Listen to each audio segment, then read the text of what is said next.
Alors, épisode suivant, retour à Versailles. Eh ben oui, avec un arrière-arrière-petit-fils de François. Alors lui, c'est un benet tout de même, hein. Il est un peu benet. Il est gentil, mais il est benet. Très très bon jardinier, il travaille sous les ordres de Jean-Baptiste de la Quintinie, qui était le jardinier du potager du roi, hein, ne pas confondre avec le jardinier du château qui était le nôtre.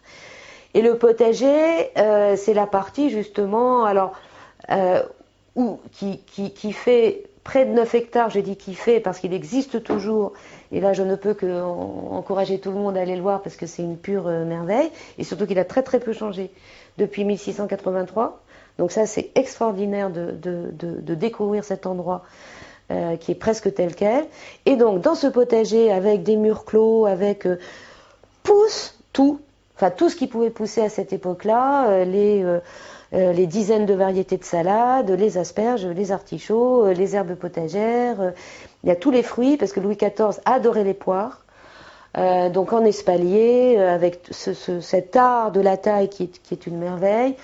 Les pommiers, bien sûr, mais la pomme n'était pas très, on n'aimait pas beaucoup. Louis XIV a adoré les melons, donc il y a une melonnière, et donc qui est entourée de tous les soins, et où il se passe des choses absolument, absolument terribles. Benjamin, donc il fait son boulot de jardinier, mais lui, alors il a encore, dans la famille Savoisy, ils sont jamais contents de ce qu'ils ont. François, il râlait parce qu'il était à l'école de médecine et voulait être cuisinier. Lui, bon, il est content d'être jardinier, mais lui, il voudrait explorer le monde, il voudrait être un botaniste explorateur, comme il y en avait justement et qui ont découvert des choses extraordinaires. Donc il ronge un peu son frein là au potager, mais il va se retrouver embarqué dans une série de meurtres, d'histoires de meurtres, et donc il va résoudre l'histoire, mais heureusement il est aidé par d'autres parce que et notamment un cuisinier